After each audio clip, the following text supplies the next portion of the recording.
Dhe marrësit fillojnë nga ty, para se të miqtë e tjerë, nëse kanë dëshirë mund të hyjnë te kjo pjesë. Po. Themi për atë publik që nuk di se s'ka parë gjë sot fare në ekran, se ka qenë i zënë me punë, që edhe sot u shty seanca Erion Velis, seanca për masën e arrestit, seanca duhet them seanca e apelit apo jo? Po, kjo është gjykimi i apelit, po. Gjykimi i apelit dhe duhet thënë marrësit që është e paprecedent në këto 35 vjet, nuk ka ndodhur ndonjëherë. 2 herë shtyrie, do të thënë shtyje 2 ditë me radhë, një seancë për mas arresti. Për mas sigurimi. Për mas sigurie. Ka ndodhur gjithmonë që shtyr maksimumi 1 ditë. Edhe kjo shumë rrallë ka ndodhur. Dhe kjo shumë rrallë ka ndodhur kryesisht për ndonjë fakt i cili ka pasur nevojë për të vërtetuar, i cili ndikon me lidhje me masën. Dhe kjo ndodh marrësit më njëherë pas një audio përgjimi që ka rrjedhur tashmë nëpër media.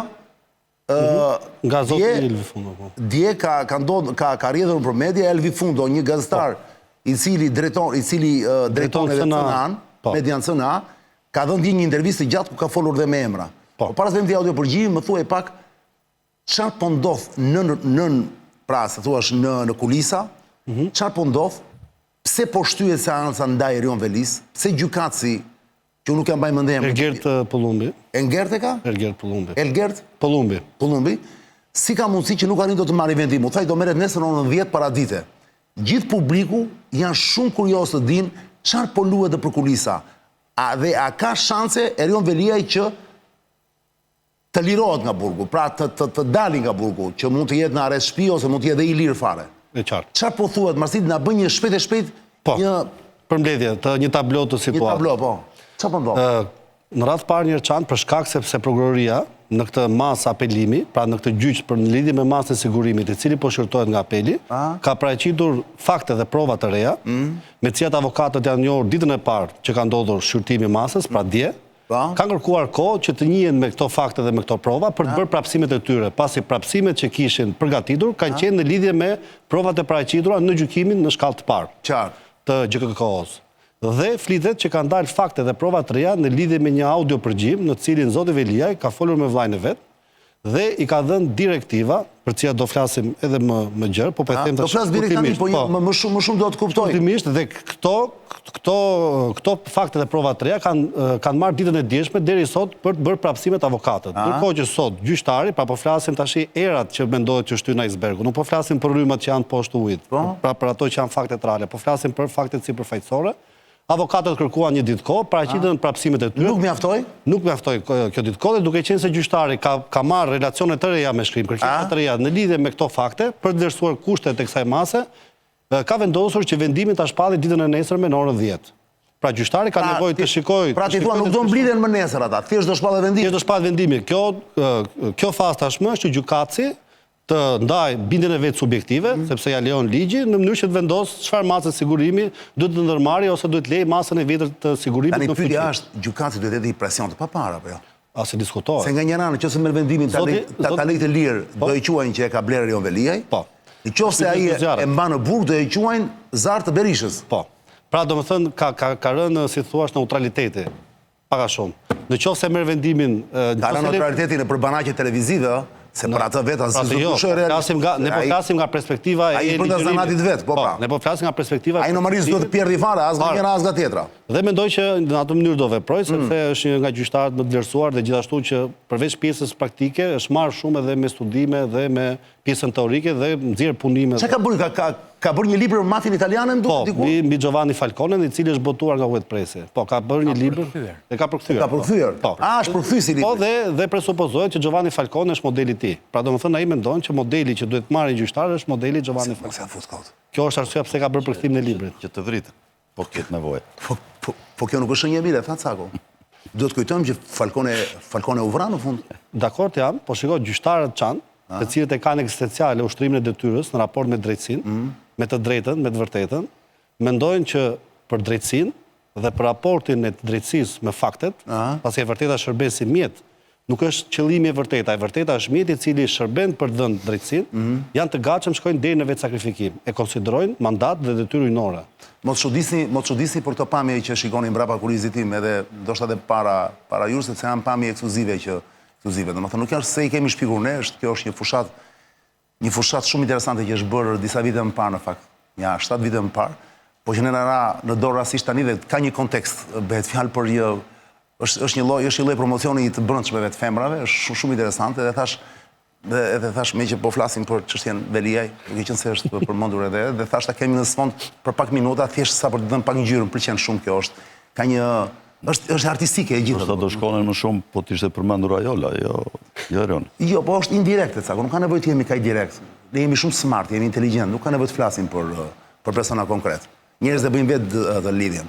Dhe ky fakti Riçan, ky audio përgjim, që duket në pamje të parë sikur thjesht evidenton raportin e pushtetit politik me median, për cilin do flas më gjithësisht më pas, krijon bindjen se këtu është problematika, pra thembra Akilit ose ngërçi në këtë situatë, kjo është që duke qenë se i pandehuri në këtë rast zoti Veliaj bën këto ndërhyrje, siç është në këtë rast këtë audio përgjimi, u mundoi të ndikoj në lidhje me perceptimin që është krijuar mbi ushtrimin e detyrës nga prokurorët dhe mbi këtë gjykim, krijohet bindja që në njëjtën mënyrë mund të ndikojë dhe në lidhje me provat dhe me dëshmitarët. Qartë. Gjë që krijon bindjen që nuk duhet të lihet në gjendje të lirë ose në arrest shtëpie, por duhet mbahet në arrest me burg sepse mund të ndikojë në mënyrën se si do zhvillohen afatet hetimore dhe në lidhje me mbledhjen e provave dhe dëshmive. Kjo u kuptua.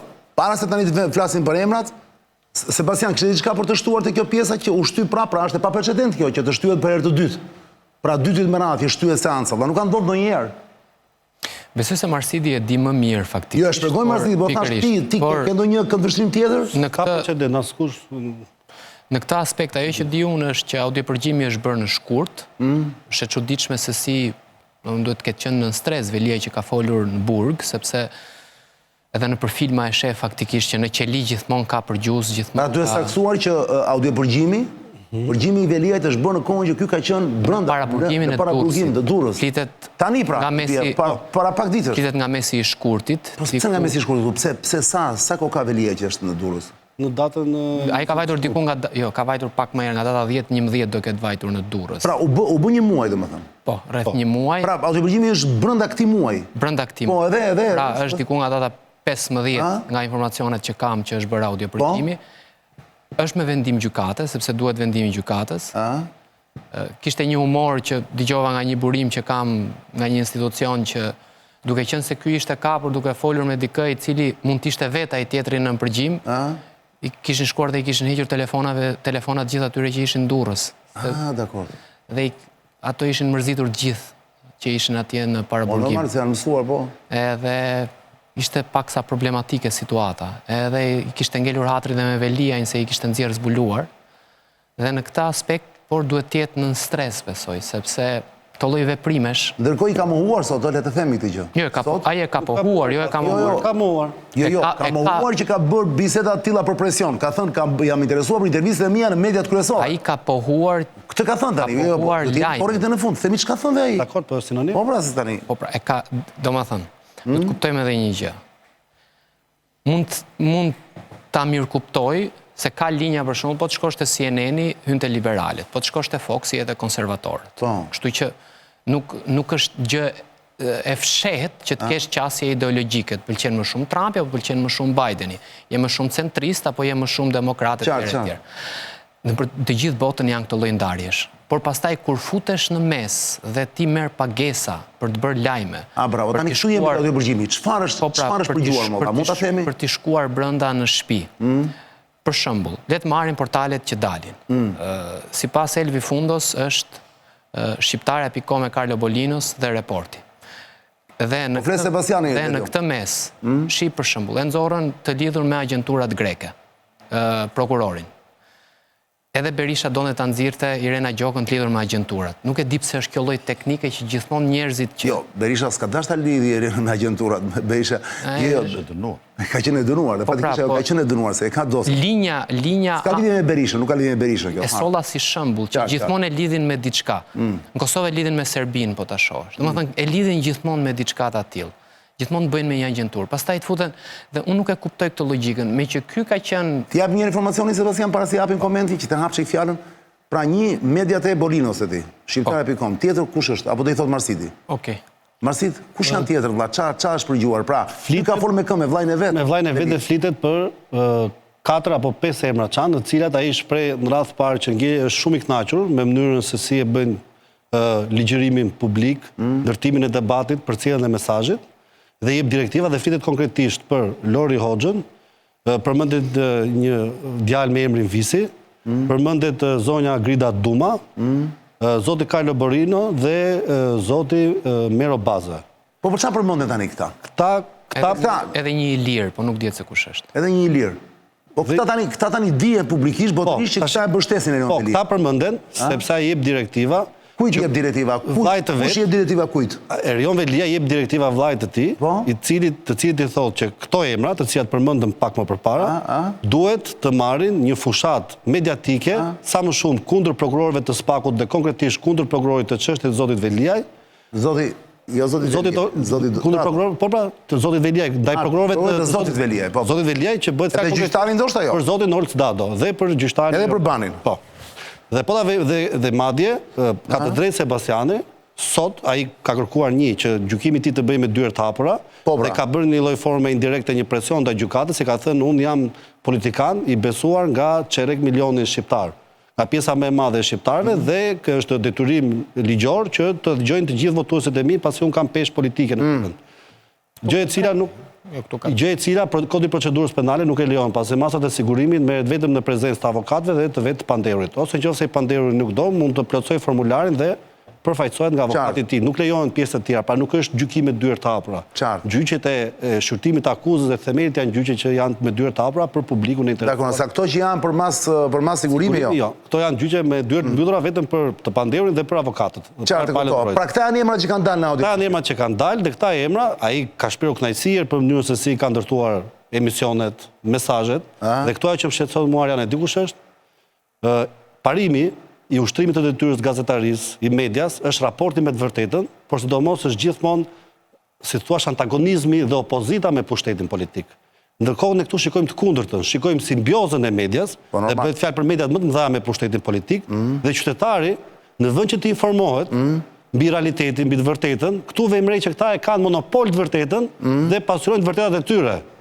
Dhe mua më vjen shumë keq, sepse bëhet fjalë për një zonjë e cila unë e kam parë që më bën edhe leksione të hapura në lidhje me ndershmërinë, në lidhje me raportin me të vërtetën, dhe ka menduar që i kanë rënë qafë kur anatemonin, mirë po fakti tashmë po e kthej situatën përmbys, dhe unë t'i di që sentencat i vlerësoj shumë, sidomos filozofët e komunikimit, dhe që ka e vërtet një sentencë Çani e cila thotë predikuesi më i madh dhe shkelësi më i madh.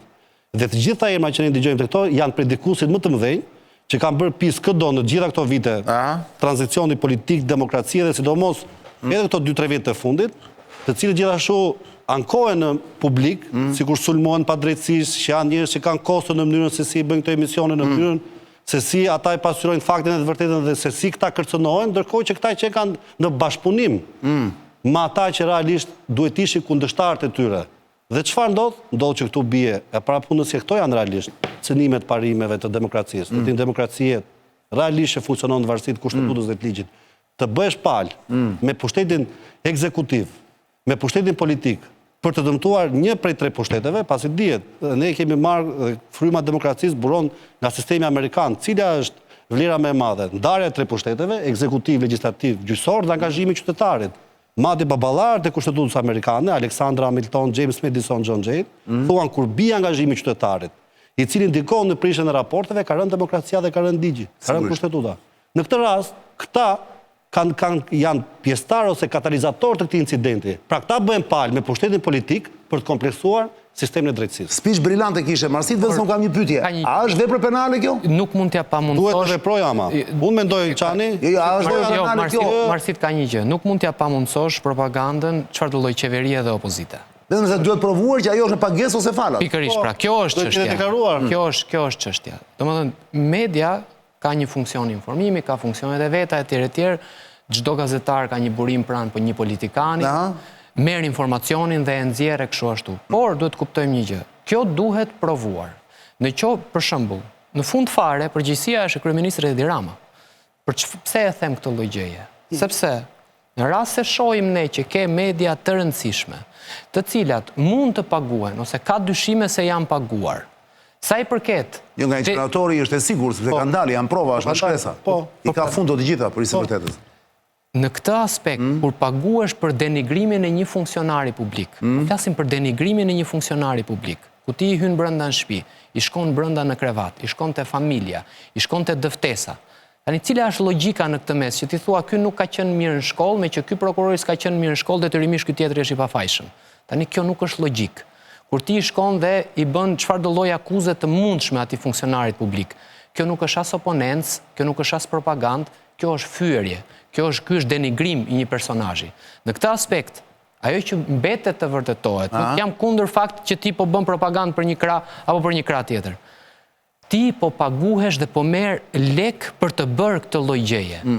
Në qoftë se kjo vërtetohet, ky është skandali më i madh. Dhe kjo ti je i bindur në gjykimin tim, kjo e pastron, e purifikon jo shpejt. Dhe pas një farkohe fillon dhe e purifikon. Dhe për ta mbyllur me ju të dy këtë çështje, duhet të thënë gjithashtu që ne nuk i dim tamam provat që ka prokuroria speciale në dorë lidhur me a janë bërë pagesa këtyre njerëzve apo jo dhe çfarë thot vllai. Kjo ngelet për të vërtetuar. Kjo është për vërtetuar. Ne kaq mund të themi sot për të qenë korrekt. Edhe pse ne dim shumë mirë se si funksionon në Shqipëri, ëh. Që vjen thesi dhe atje ti do bësh detyrën vëlla, do vesh në luftë.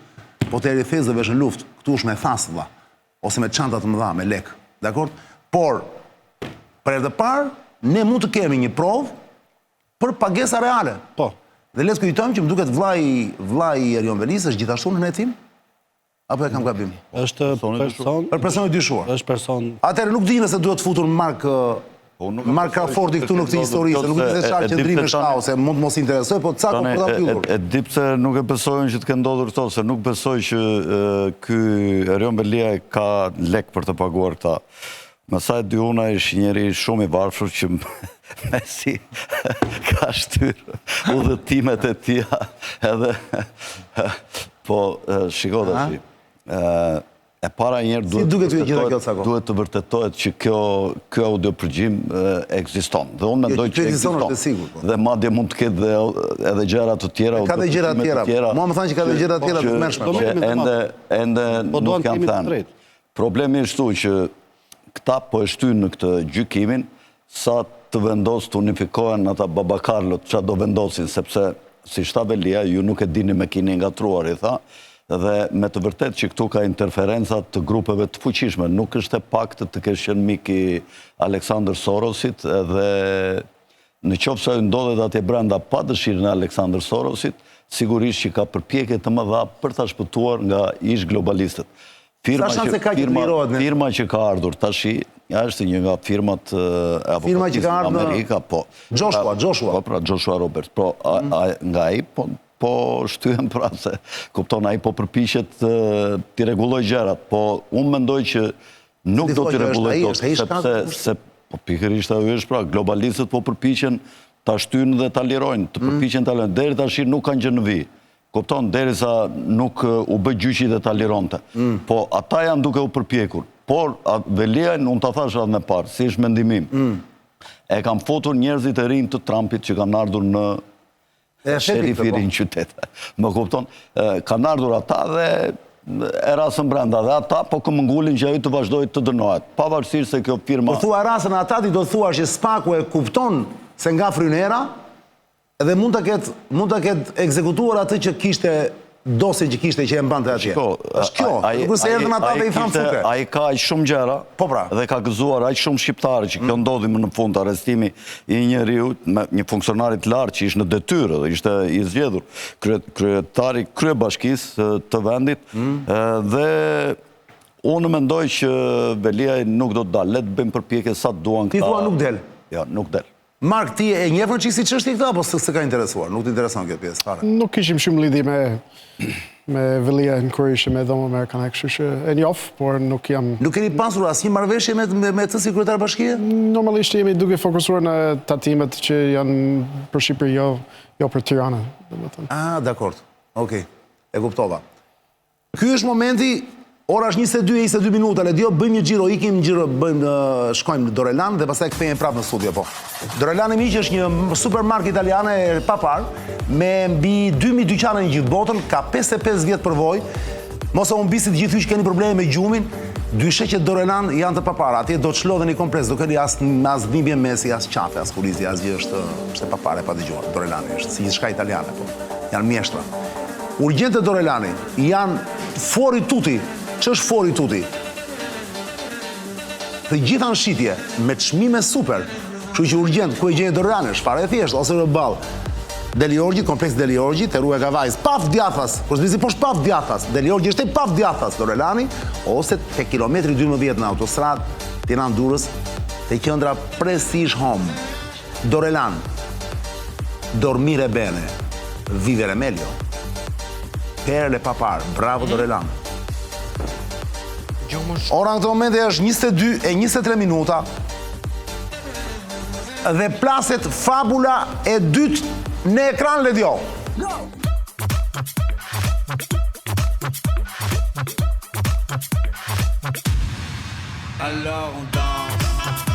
Këtu po e filloj me Marku dhe pasaj me Cakun. Çfarë po ndodh? Ka rënë zia në shumë ambiente që konsiderojnë këllira në Tiranë, sepse kanë vite tëra që marrin para pa fund nga Amerika. Dhe në përgjithësi nuk është se kemi pranë rezultat të atyre projekte. Po pra. Shumë kanë përfunduar në pasurimin jo, edhe ndërkohë që vendimi u mor para pak ditësh, nuk e di e kam sakt apo jo, titullin mbyllet 83% e offside-it. Këtë mbylljen 83% e offside-it, Marku e kuptoj, çdo me thënë. Pra offside do vazhdoj, po 83% e burimeve nuk do ekzistojnë më? Mund të na i shpjegosh pak? Po. Se offside ishte krijuar nga Kennedy. Nga Kennedy. Po. Edhe ishte krijuar për arsye për të ballafaqur me sovjetike, do të thënë me agjendën e sovjetike. Kështu që kur në vitin 1900 60 ca. 60 ca, po. Kështu që pra kur lindi si një nevojë për t'i qenë përballë sovjetikëve. Edhe ka kaluar, domethënë ka evoluar gjatë kohës. Po. Kur Shqipëria u hap nga komunizmi, ishte një mënyrë. Jo, do fuzet ty tek kjo. 1961. Ishte një mënyrë për të ndihmuar aliatët ose miqtë tonë të shkojnë nga zona e influencës e Rusisë tek BE, tek NATO. Kështu që ka pas sukses në një farë mënyrë. Jo vetëm tu, edhe në Madzi, edhe në Maqedoni, edhe në gjitha zonat, po flas për Evropë. Kështu që qëllimi i USAID-it u kryu, ishte sukses. Unë ishe... Sa përqenë ku fletë Marku Shqipe ka perë, se është theksi Amerikan që e dua shumë, po. Edhe kur USAID-i ka sukses, do thot që ata do ikin. Nuk është në habit që do ikin edhe do mbyllit, se mbyllit nuk do thot që kanë dështuar, nga një herë mbyllit do thot që kanë pas sukses. Kur unë ishin në Malzi, kam hap një bank atje, ishin mbushetër pjesërisht nga USAID-i. Ishin pas luftës, ne ndihmuam ata Malzez të ridrejtojnë nga Milosevici, nga Rusia, në perëndimor, tani janë në NATO, janë antarë të BE-s, edhe ka ik USAID-i, erdhi McCain, kur ai ishte gjallë, ai erdhi në Budva e tha që okay, ne kemi investuar këtu, tani ju keni edhe jatët edhe Ferrari, kështu që e kemi bërë punën tonë. Por USAID-i kishte filluar... E tregojnë thjesht fare, ju keni jatët, keni dhe Ferrari, e mbaruan punë. Por Shqipëria kishte filluar më parë, edhe ngeli më pas. Por prap, Shqipëria është në NATO, është në BE.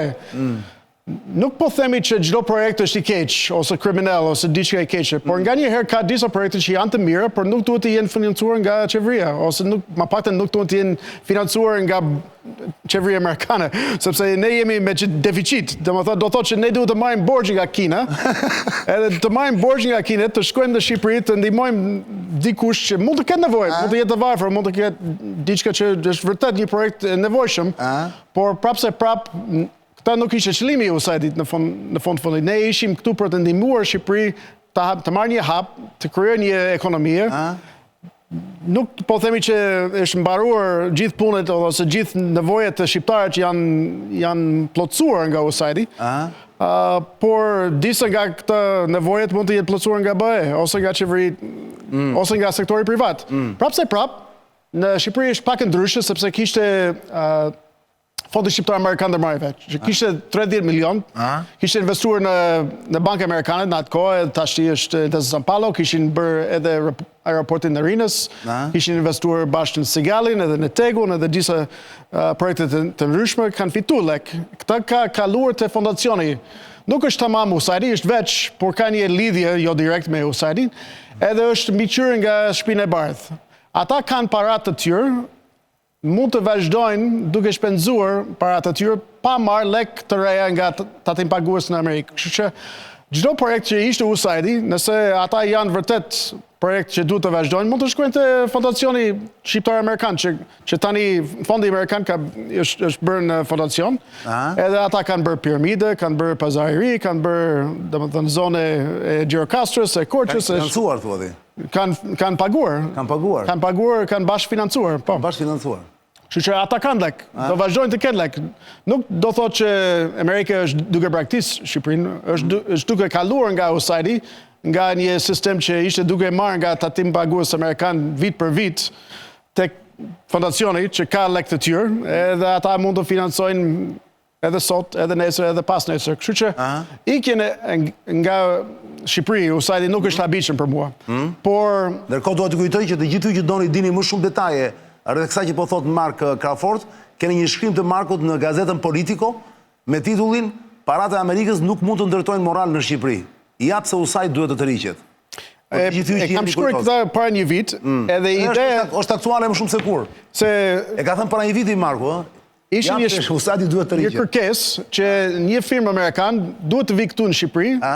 Dikush nga Nebraska ose nga Kalifornia ose nga Florida duhet të vi këtu, duhet të mësojnë shqiptarët si të jenë më shumë si gjermanët ose francezët. Po kemi gjermanët dhe francezët që mund të mësojnë shqiptarët si të jenë më si BE. Kështu që e thash, okay, kemi arrit një moment që duhet të kalojmë topin, mund të vazhdojmë me fondacionet që kemi ne. Nuk është që po braktisim marrëdhënien që kemi, por prapse nuk duhet të marrim lek të reja nga tatim pagues. Kështu që pra ju të dy ti thua Mark që Amerika hyn në borxh? Ne jemi në deficit Në në Amerikë. deficit? Do thotë që kur ne shpenzojmë lek, kur japim grant, bajmirësi, do thotë që jemi duke marrë para nga dikë. Edhe nëse ne jemi deficit do marrim nga borxhi. Edhe borxhi marrim nga Kina pjesërisht. Kështu që të marrim borxhi nga Kina të shkojmë në një vend të Afrikës, një vend të Evropës, një vend kudo, dhe të edhe të japim kredi kur nuk të japim një grant kur nuk kemi nevojë të bëjmë këtë, se në fakt Shqipëria nuk është një vend lupse. Ndoshta pas lups. E ka kaluar fazën, domethënë që nuk po vdes njëri për bukë Shqipëria është ideja domethënë. Njerëz ka nevojë, por mos ka më shumë kuptim për qeveri shqiptare të ndihmojnë ata, se një amerikan nga Nebraska është shqiptare, jo paratë amerikane. Mark, para se të jap fjalën Cakos, ishte shumë shterus gjithë analiza jote. Prandaj unë jo më kot promovova shkrimin që ti ke bërë një vit më parë, që mund të lexoj se cili tani që është interesuar. E shkova në Substack-un tim në anglisht, por këtë është për dhe pastaj e përktheve. Politico është gazetë, është portal Politico çfarë është Sebastian, është shqiptar? Është në disa portale këtu, por këtë është një nga ata. Portal është portal shqiptar Politico? Substack-un. Është media ndërkombëtare, është media ndërkombëtare. Po ka një po. Para se ja fjalën Cakos dhe pastaj të hap në tavolinë, pastaj që tha Marko që ishte brillante për mua, si analizë e thjesht fare, kemi një sinkron të Mike Benzit.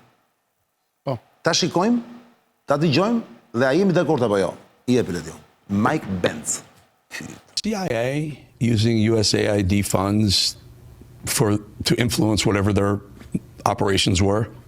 Yes, from the very beginning, from day one, effectively. USAID was never an aid agency. John F. Kennedy, when he created USAID in 1961, was bogged down in Laos and Vietnam and Cambodia, and the U.S. was switching from a kinetic war, World War II style jets and tanks model to what they called a small wars model, to using special forces and small wars and political influence and guerrillas and paramilitaries instead of full-scale military conflict. USAID even purchased for the CIA rebel groups in 1967, purchased 2 CIA proprietary airliners from Air America and Continental Air Services so that our CIA-backed rebel group could traffic narcotics. At the time, they sat on the Golden Triangle, so they could ship the opium out to fund the CIA-backed paramilitary. It was the same thing with USAID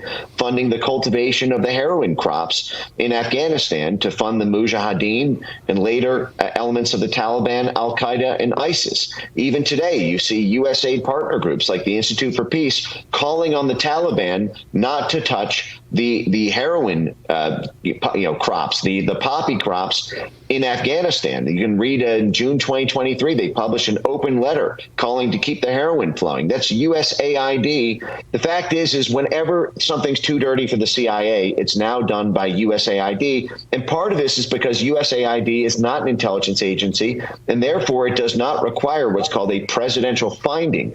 Every covert action of the CIA to be personally authorized by the President of the United States. That way they can no longer claim that it was unauthorized. But USAID does not have that requirement of a presidential finding, which means the president doesn't need to know about it. So if a rogue cell at CIA or state or special operations at the Pentagon wants to do something that they think the president won't approve, or that the president wants to do but doesn't want to get caught approving in case it goes wrong, they simply run it through USAID. USAID is the major terror funder in the world today, whether that's in Syria, whether that's in the Sahel in Africa, whether that's the... Yeah. Let's take one step further. There's entire government programs at USAID for coordinating social media censorship out of the Democracy, Rights, and Governance branch at USAID, which gets something like $3 billion a year to play with. And some great examples of this are Internews, which gets $500 million a year, the CEO.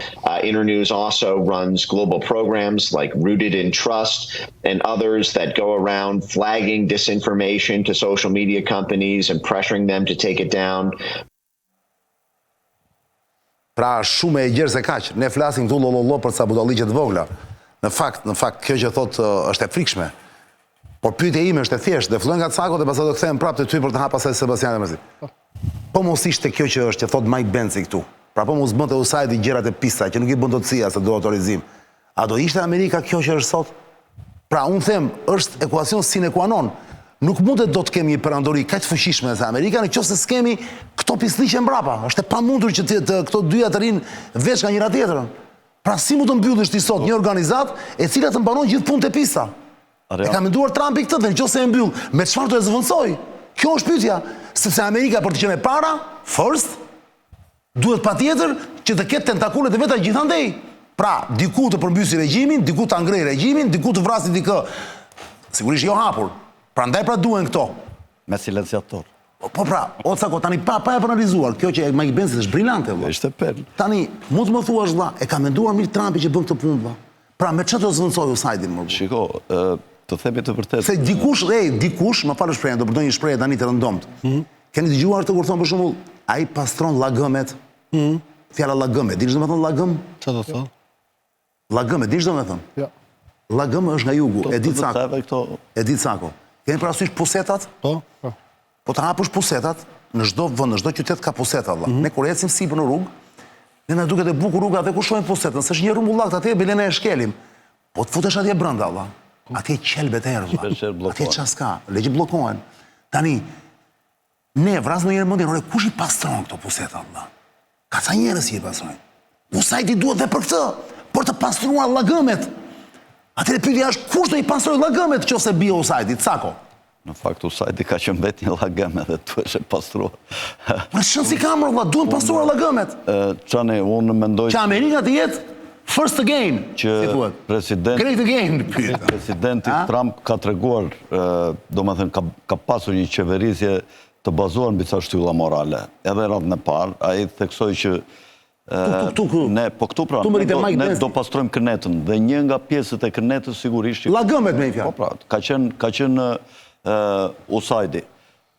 USAID, presidenti Trump kur erdhi tha që në programin e vet tha do ulim borxhin e Shtetet Bashkuara të Amerikës sepse janë të mërzitur këta bankerët e mëdhenj dhe duhet ja u kthejmë lekët, tha.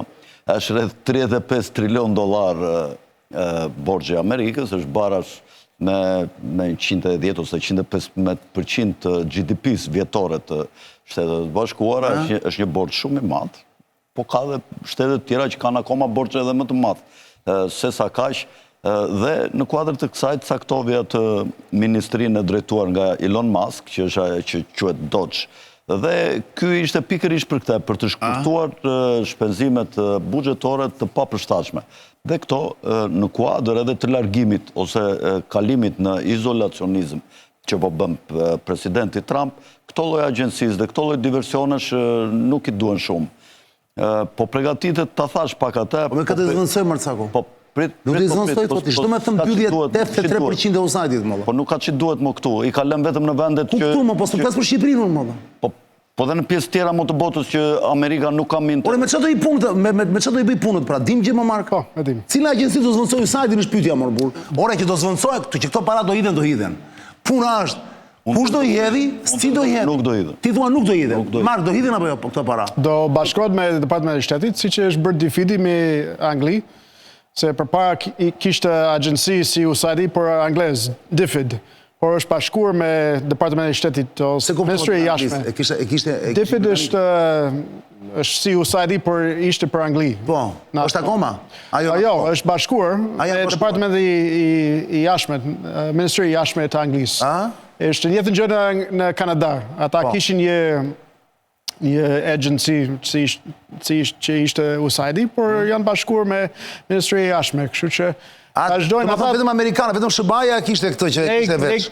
Kishim gjell, domethënë, me USAID, por tani Trump i thotë që kritikën e tij nuk ishte vetëm projektit në terren. Kritikën e tij ishte që 30% ose më shumë ngelin në Washington. Edhe ngelin në duart të më shumë në duart të majt. Edhe kaloi nga USAID në një kontraktor, në një non-kontraktor, pastaj në disa të tjera që kishin financuar të majt. Pra u bën disa duar, thua ti. Kështu që pra nëse kuptova mirë Mark, ti po thuaj tani, këto 100 lekë për ta bërë të thjeshtë për publikun, që ne do i shpenzojmë për ndihmuar Cakon, Arianin, tjetin, nuk ka nevojë më të japim $1, pastaj $1 derisa të vinte ne, që kemi nevojë të japi direkt shteti, thua ti. Normalisht ka 1% që mbahet në Amerikë për, domethënë, pagesë menaxhimin. Po pra. Për shembull, unë isha në bordin e një projekt në Serbi, në Novi Sad. Ne ishte një projekt financiar, ne ishim duke fituar në fakt, ishte një bank atje. Po. Edhe morëm një grant tjetër, le të themi 1 milion, nuk mbaj mend sa ishte. Po. Edhe 30%, 35% nga ata shumë do mbetet në Amerikë. Unë ishte në bord e thash, ne kemi nevojë të japim 35% sepse jemi bankë dhe jemi duke fituar lekë, pse të mos marrim gjithë këta lekë dhe të financojmë më shumë kredi në Serbi, të ndihmojmë serbët të ndoshta të jenë më afër perëndimi. Por këta sistemin ishte në kontratë. Kështu që shumica nga ata projektet edhe kontratorët nuk janë bilancuar, janë të lidhur me një social agenda, domethënë qoftë se në fillim fare ishte një program për ballafaqsuar me sovjetike, por nëse nuk kemi sovjetiket, çfarë arsye jemi ne? A jemi për të ndihmuar ata që janë të varfër, a jemi këtu për të ndihmuar ata që kanë çështje sociale? Këta është diçka që USAID si program ka evaluar në një drejtim në përgjithësi të majtë. Kështu që gjithë parat, edhe po flasim për 20, deri 60 miliard. Miliard, bon. A që kishe për vit, për vit. Në vit. Edhe 1/3 të saj ngelet në duart të majtë në Washington. Ngelet në duart të majtë në Washington, thua? Se ata janë ata, sipas statistiket, këta nga kritiket. Këta e kontrollonin. Edhe Trump i thotë që pse të vazhdojmë këtë, sepse nuk kemi nevojë tamam për këtë. Këneta. Edhe por nuk do e marrë vetë Trumpi, thua ti, apo e merr vetë tani. Pra ju heq atyre të majtëve për ta marrë vetë në një mënyrë apo jo, Mark? Është kjo. Po jemi në borxh, do thotë që do marrim më pak borxh nga Kina. Kështu që shikoj tash, po pati konflikt atje. Ti pe Elon Musk me këtë Rubion. Patën një konflikt, sepse Rubio e kërkonte në një farë mënyre që të vazhdonte USAID ose të ishte shfuqizimi i fuqive të saj më pak drastik. Kurse Trumpi u ndërhyri aty gjatë debatit dhe duket sikur atë pozicionin si për prokurori që kishte marrë Elon Musku, që Rubio nuk i kishte zbatuar ato porosit e Dodge-it e këtij departamenti që drejton Elon Musku, domethënë pati një sens kritik në bisedë, dhe u duk që Trumpi mbrojti pak Michael Rubio, që ishte vënë në një pozicion të vështirë, dhe flitet që tash i ka takuar të dy dhe ka biseduar, dhe duket që Trump është ma për Michael Rubios. Po, për shembull për USAID-in, po ju them në përputhje me atë që foli në intervistë që pam në Mike Pence, po. Po, ka qenë një operacion Phoenix i USAID-it kryesisht, i Shtetet e Bashkuara gjatë luftës në Vietnam, dhe ka qenë një i të mërshëm që quhesh Aquino, i cili ishte kolonel i ushtrisë që ka drejtuar këtë operacionin Phoenix në vitet 68-72, dhe qa bën këta? Gjatë luftës për shembull për të asgjësuar kundërshtarët të tyre në terren, që quheshin Vietkong, pasi këta bashkëpunonin me popullatat civile dhe ishin këto luftrat guerile terroriste dhe amerikanë nuk po i nështronin dot, atëherë qa bën? Thanë, do t'ju themi të apin në OIF, këto populatat civile, do t'ju apim ca lek në për këto OIF, dhe këta do na tregojnë pasaj se kush janë ata që bëjnë këto akte terroriste. Kupton, dhe në përmjet USAID-it e zbuluan, ishte si një kalë troje që zbuluan kundërshtarët e tyre. Pra, do më thënë realisht një program që e kështë CIA. Falenderit, Sako, ndërkohë, do bëjmë një pauzë të vogël, para se të bëjmë pauzë, Sebastian Marsit, më vjen një mesazh shumë interesant ku më thotë, e para çani politiko është e USAID-it. Gazeta, portali që... Nuk është e vërtet. Flitet që ka dhënë investim tani, faktet janë fakte. Nuk dëm debat për këtë. Ti thua jo. Jo, nuk është. Na sjellë faktet. Politiko, mund na thënë sa është e USAID-it apo jo? Politiko. Ka dalë lajmi për të. Po edhe po tjetër, nuk është djallë USAID-it, por. Jo. Nuk është djallë, domethënë. Faktet janë fakte. Pastaj highlighting bias, që përdoret në komunikim. Çfarë anglisht? E ve projektorin aty ku do ti. Pra, kur do të bësh propagandë... Edhe po t'jetë, nuk ka në gjithë keqë, është detaj kërë. Po nuk është. Nuk është, je i bindur. Na sjellë fakt. Na sjellni prova që politiko është e USAID-it, me qëra fjala. Pyetje thot, por kjo është pasi të bëjmë një pauzë të vogël, Pyetje për USAID-in si agjensi, pyetje thot, për USAID-in si agjensi që finanson OIQ për destabilizim paramilitar, terrorist dhe instrumente të tjera të politikës së jashtme që mbrojnë interesin kombëtar dhe sigurinë kombëtare. Jo thjesht si agjensi.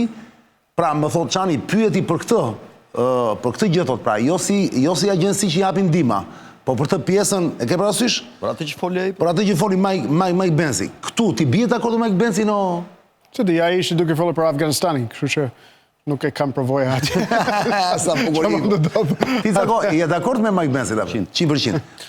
Para, do bëjmë një pauzë vogël. Ikim për një xhiro këtu të mbrapa kurioziton në fakt në kodrat e Lundrës shtrihet një plaj shumë e bukur. Është një East Side Residence, është një Petro dhe Klodi, janë dy investitorë të papar, që po bëjnë këto villa, shikon sa të bukur. Janë villa dhe apartamente, por gjithu që dojtë të keni dhe pleqës dhe printrit, do me të keni afër, mund t'i kapni një apartament vogël këtu me çmime shumë interesante. Merrni atë numër telefoni që është në ekran, bëni telefonin e thoni, ore e pam të Çani, bam keni 5% ulje, nuk është gjë e vogël. Quhet East Side Residence, është kodrat e Lundrës. Nuk keni punë, te rruga oligarkëve është, po mos u funi te oligarkët, s'keni lidhje fare, jo atë mbanë posetat. Tu është tjetër gjë komplet. Tu është komplet tjetër gjë është. East Side Residence, ja vlen, është fiks gjithë me MCN këtu ku jemi ne. Është lobby, është BKT-ja, MCN-ja, paf. Është kjo perë që shikoni këtu. Urgjent, prenotimet kanë filluar, kapeni tani, sa nuk është vonë. Ndryshe do jetë tmerrësisht vonë. Bravo East Side Residence. Me qëra fjalë radio, ky është momenti kujtojmë që në fakt Zorra nuk duhet futur gjithandej te makina juaj, ose fusi Zorrën gjithandej në makinën tuaj, sepse kur Zorra është e keqe, ajo prish makinën. Gjithmonë të SBO Ili. Qercako, se ai këtë mund Zorrë, se është fjalë e bukur shumë. Kujdes, bravo. Karburant cilësor vetëm te ky do shkoni te SBO Ili, benzina 100% që e vërtet, kujdes. Ju e dini në Shqipëri mashtrimi është fillon me mashtrim mëngjesi, mbaron derisa gdhihesh prapë poshtë mashtrim gjithandej. Kujdes, nuk kemi akoma kapitalizëm, jemi akoma në parakapitalizëm. Jo, nuk ekziston kjo. Ndaj, ka vetëm pak ishuj në këtë vend ku biznesi është i ndershëm. SBO Ili, unë e provoj vetë se e çoj gjithmonë atje, është marka, është karburanti i kampionëve, është karburanti i më i mirë, më cilësor, që ju mund t'jepni motorit të makinës tuaj një performancë brillante dhe ruani makinën tuaj. Kështu që bravo Said, je i papar SPO Oil.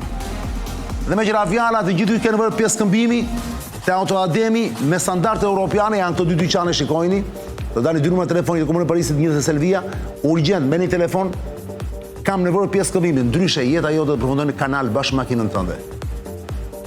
Bjeni pas makinës tuaj, mos e lini të iki për lesh. Një pjesë këmbimi e neglizhuar dhe jeta jote përfundon kanal. Ndaj, besoj Autoademit. Pas pak kthehemi në studio me Mark Crawford, biznesmen amerikan, ish shefi i dhomës amerikane tregtisë, tani president deri. Mark Crawford, i cili flet një shqipe brillante, me një tekst që unë e dua shumë, vjen her pas here në studion tonë sa herë që bëhet fjala për çështje amerikane që na intereson të gjithëve. Jam në studio me Alfred Cakon. Alfred Cako, analist, botues i Helga Secrets, për gjithë që doni librat, që doni akoma librat vërtet dhe shumë interesant dhe që t'ju mbajnë në suspens, Helga Secrets janë botimet e Cakos, mos ju humbisni që si keni provuar akoma, ka libra shumë interesant. Cako mund ta gjeni gjithashtu edhe në podcastin e tij Okult. Tjetër ruam gjithë Cako? Kto janë. Cako mund të flasim pa fund, po ju e njihni. Kam edhe website-in okult.org. Okult.org. Sebastian Zonja i MCN-s dhe Marsit Gupi i zonës Lirë. Rikthehemi pas pak, mos u largoni. Ora është 22:48 minuta.